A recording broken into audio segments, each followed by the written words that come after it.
Assalamualaikum warahmatullahi wabarakatuh. Sebelumnya, perkenalkan nama saya Siti Ma'wa NST dengan NIM 21160023. Saya dari Prodi Pendidikan Guru Madrasah Ibtidaiyah semester 6.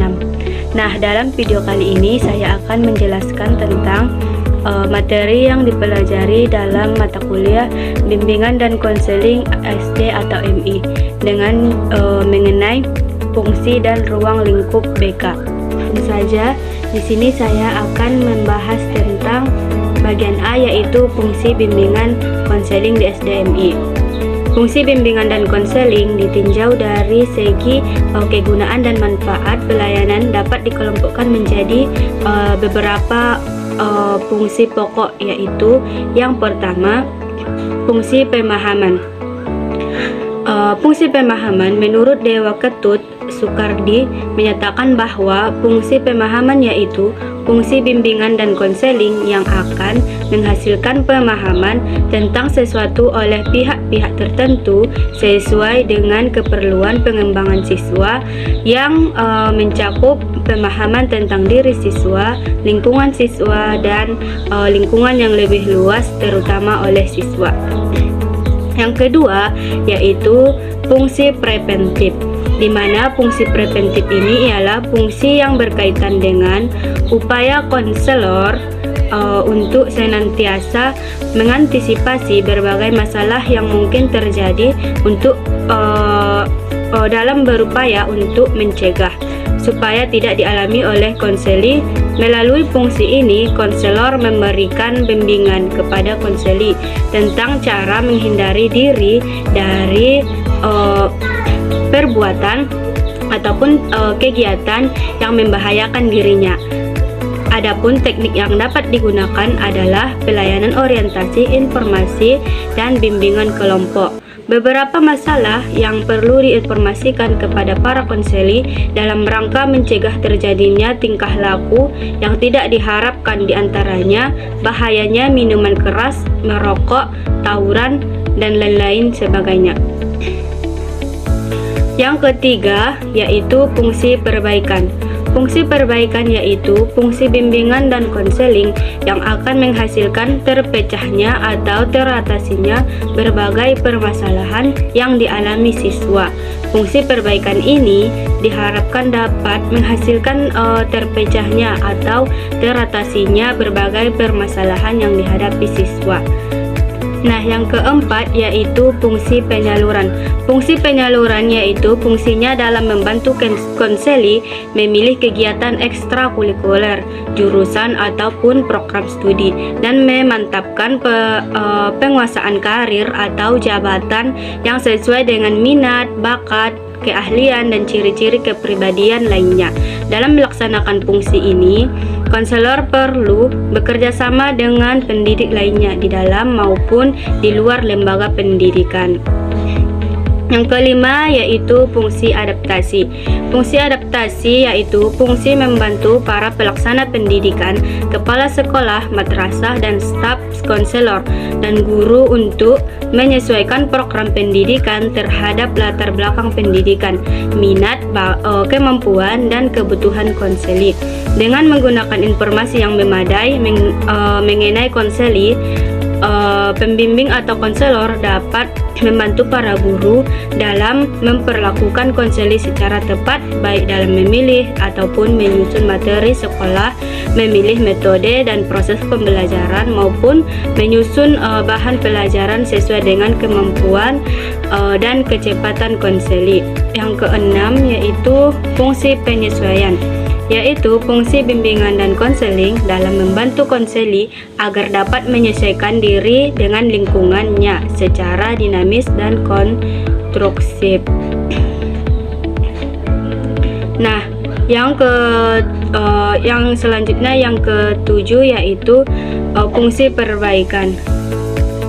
yaitu fungsi perbaikan, bimbingan, dan konseling untuk membantu konseli sehingga dapat memperbaiki kekeliruan dalam berpikir, berperasaan, dan bertindak ataupun berkehendak. Konselor melakukan intervensi memberikan perlakuan terhadap konseli supaya memiliki pola pikir yang sehat, rasional, dan memiliki perasaan yang tepat sehingga dapat mengantarkan mereka kepada tindakan ataupun kehendak yang produktif dan normatif.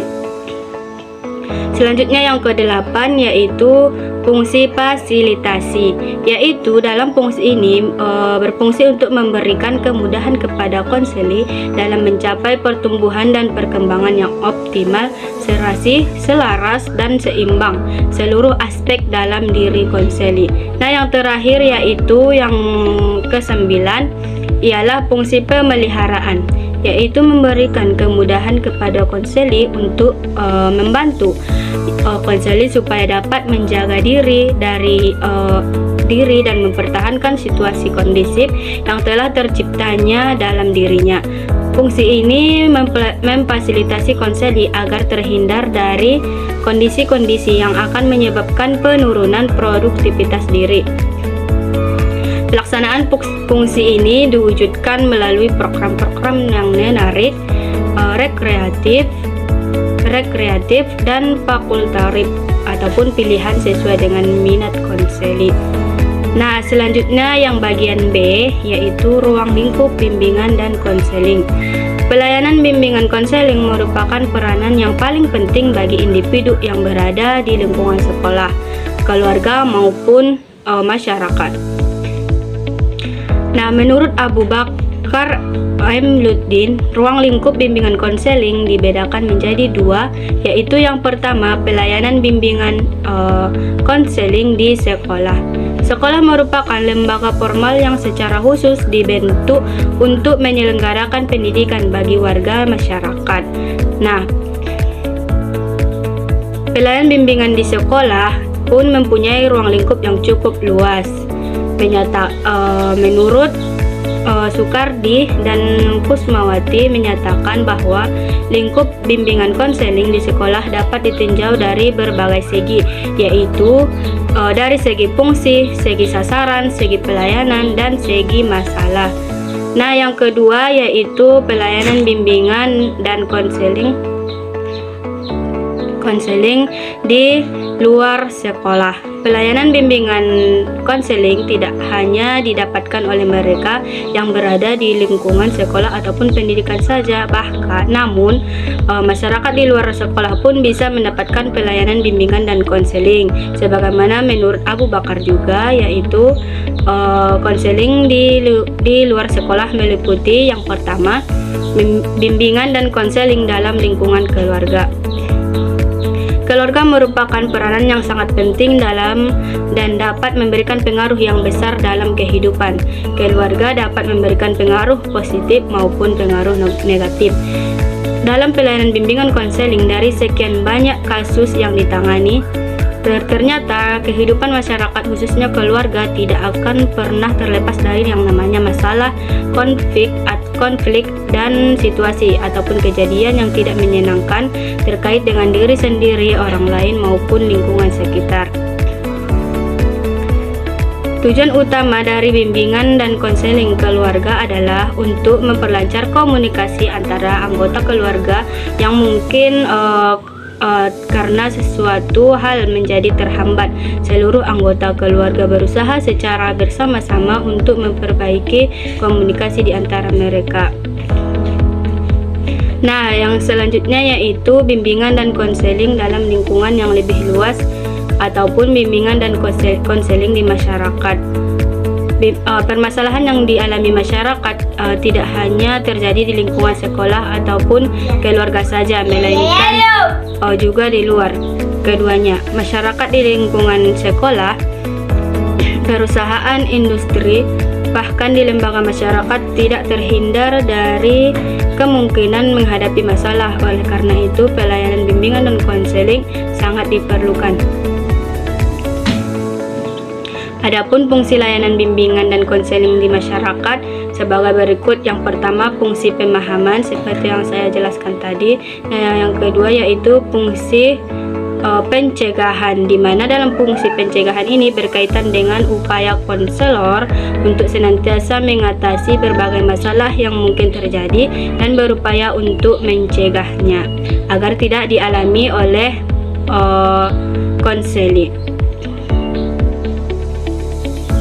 Baiklah, sekian penjelasan materi yang dapat saya sampaikan. Kurang dan lebihnya saya mohon maaf. Semoga dapat dipahami dan yang paling terpenting yaitu dapat bermanfaat bagi kita semua. Amin. Assalamualaikum warahmatullahi wabarakatuh. Bonus. Otak cuma bonong dan rencana, macam model ini memang pacar tak raguna. Jis, jis, jis, jis, jis, fajar sekali. Jis, jis, jis, jis, memang fajar sekali. Jis,